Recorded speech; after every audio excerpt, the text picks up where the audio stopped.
Selamat siang, Bu. Oh iya Mbak, silakan masuk, silakan duduk. Terima kasih, Bu. Oh iya Mbak, karena ini masih masa pandemi, jadi kita tidak bersalaman dulu, nggih. Sebelumnya perkenalkan, saya Bidan dan Selina Pareti, saya yang menangani pada pagi hari ini. Kalau boleh tahu ada yang bisa saya bantu Mbak?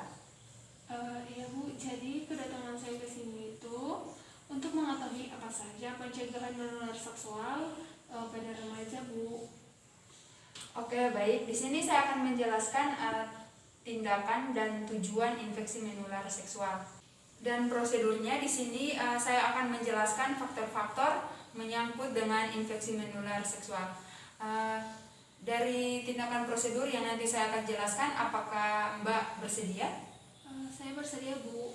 Baik, jika Mbak bersedia, saya mohon izin sebentar untuk mencuci tangan, menutup privasi serta menutup pintu ya. Iya, Bu.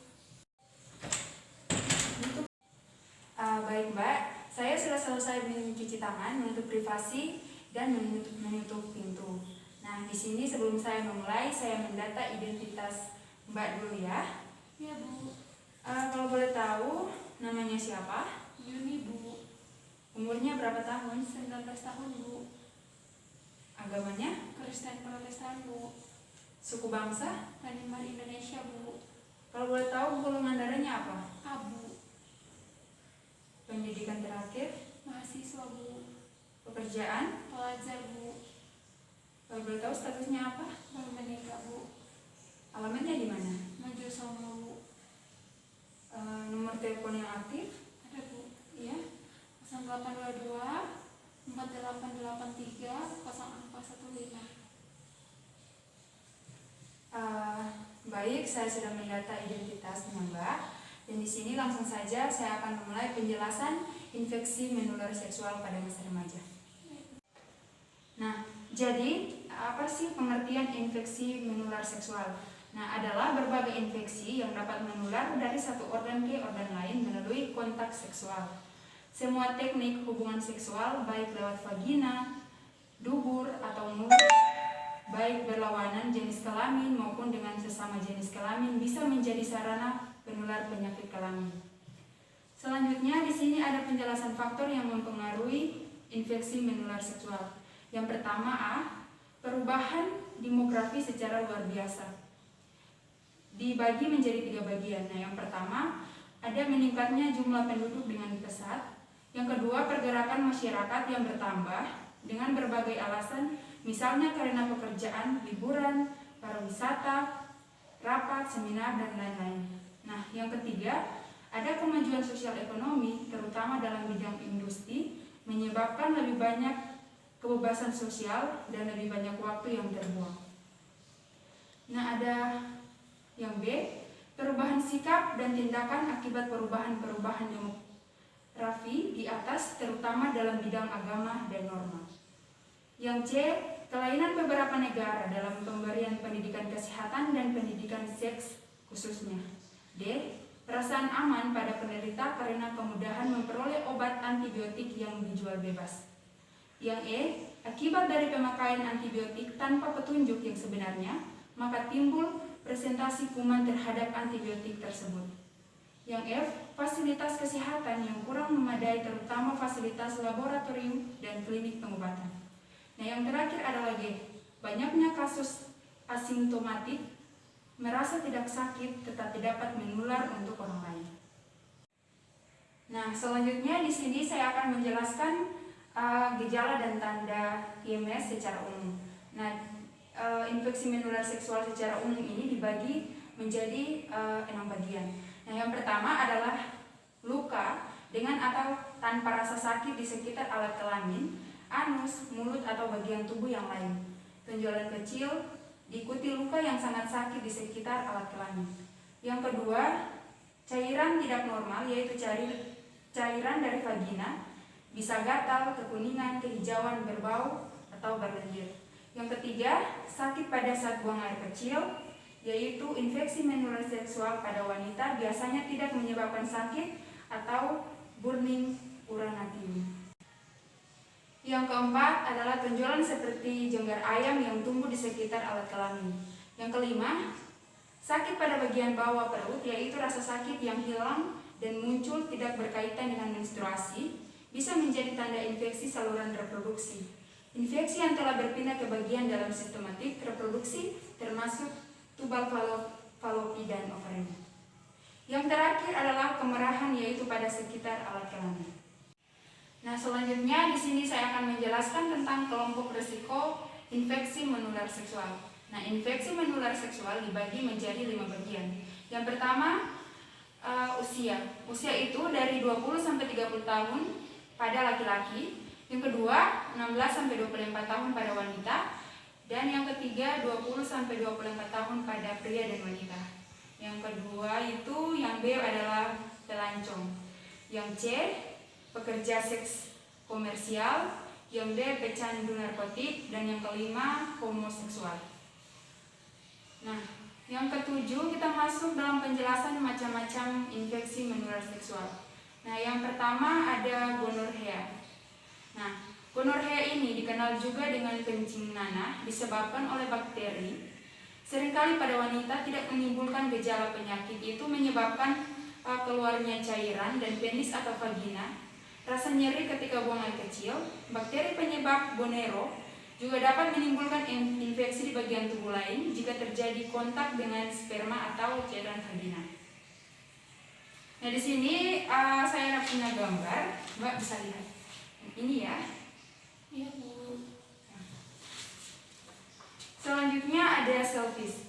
Nah, selfish ini disebabkan oleh bakteri Tropomena pallidum, penyakit yang juga dikenal oleh sebutan raja singa. Ini menimbulkan luka pada alat kelamin atau mulut. Melalui luka ini adalah penularan akan terjadi. Nah, ada juga gambar ini, bisa lihat ya, Mbak. Oke, gini ya, Bu. Ya. Nah, yang ketiga adalah candidiasis. Nah, yang C adalah candidiasis. Disebabkan oleh jamur candida. Candidiasis ditandai dengan ruma atau lepuhan yang muncul pada kulit, terutama area lipatan kulit, sama seperti infeksi menular seksual lainnya. Penularan penyakit ini dapat terjadi melalui hubungan seks dengan penderita. Nah, selanjutnya ada human papillomavirus atau HPV. Disebabkan oleh virus dengan nama yang sama, yaitu HPV. Virus HPV dapat menyebabkan kutil kelamin hingga kanker serviks pada perempuan. Nah, gejala kanker serviks stadium awal seringkali tidak khas, bahkan tak bergejala. Penularan HPV terjadi melalui kontak langsung atau melakukan hubungan seksual dengan penderita. Nah, yang selanjutnya adalah infeksi pada HIV/AIDS. Disebabkan oleh virus yang menyerang sistem kekebalan tubuh. Penyebaran virus ini dapat terjadi melalui hubungan seks tanpa kondom, berbagai penggunaan alat suntik, transfusi darah, atau saat persalinan. Nah, selanjutnya ada hepatitis B dan hepatitis C. Disebabkan oleh virus hepatitis dan dapat mengakibatkan gangguan hati kronis hingga kanker hati. Virus ini ditemukan dalam darah atau cairan tubuh penderita. Nah, selain melalui hubungan seksual, virus ini bisa menular melalui jarum suntik dipakai bersama dengan transplantasi organ.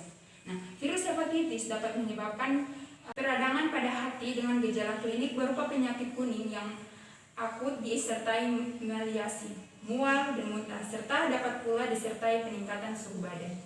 Nah, yang selanjutnya adalah herpes genital. Nah, disebabkan oleh infeksi virus ini bersifat tidak aktif atau bersembunyi di dalam tubuh tanpa menyebabkan gejala. Penyebarannya terjadi melalui kontak langsung dengan pasangan yang telah terinfeksi. Nah, saya punya gambar juga, Mbak, bisa lihat ya. Ini. Yang selanjutnya adalah chlamydia. Nah, chlamydia ini disebabkan oleh bakteri Chlamydia transchromatis pada wanita. Chlamydia menyerang leher rahim, sedangkan pada pria menyerang saluran keluar urin di penis. Penularan dapat terjadi dari luka pada area kelamin. Nah, selanjutnya sini saya akan menjelaskan tentang cara mencegah IMS. Nah, yang pertama adalah kenali pasangan seksual masing-masing. Yang kedua, melakukan vaksinasi, terutama vaksin HPV dan hepatitis B. Yang ketiga, tidak menggunakan nafsa terutama dengan berbagai penggunaan jarum suntik. Yang keempat adalah lakukan pemeriksaan kesehatan secara rutin, khususnya yang berkaitan dengan organ reproduksi. Nah, yang terakhir di sini saya akan menjelaskan tentang komplikasi infeksi menular seksual. Nah, yang pertama adalah AIDS, yang kedua radang sendi, yang ketiga nyeri panggul, yang keempat radang panggul, yang kelima infertilitas, yang keenam infeksi saluran kemih bawah pada wanita, serviks, uritis, infeksi vagina. Nah, selanjutnya ada kanker serviks, yang selanjutnya kanker anus, yang terakhir adalah infeksi gastrointestinal. Demikian yang dapat saya jelaskan dari infeksi menular seksual. Dari penjelasan saya, apakah Mbak sudah mengerti dan memahami? Sudah, Bu. Baik, kalau begitu jika sudah memahami, saya ingin Mbak untuk mengulang apa arti dari infeksi menular seksual. Apakah Mbak bisa? Bisa, Bu. Baik. Nah, pengertian IMS itu adalah berbagai infeksi yang dapat menular dari satu orang ke orang yang lain melalui kontak seksual, semua teknik berhubungan seksual, baik lewat vagina, dubur atau mulut, baik berlawanan jenis maupun dengan sesama jenis kelamin, bisa menjadi sarana penularan penyakit kelamin. Terima kasih, saya rasa penjelasan tadi yang saya jelaskan Mbak sudah dapat memahami dan bisa mengulang kembali. Nah, oh iya, apakah sejauh ini Mbak mau bertanya? Tidak ada, Bu. Nah, kalau tidak ada, semoga Mbak sama keluarga Mbak sehat-sehat selalu ya. Jaga kesehatan agar terhindar dari COVID ini. Baik, Ibu, kalau begitu saya permisi dulu ya, Bu. Iya Mbak, hati-hati di jalan ya. Ya. Ya.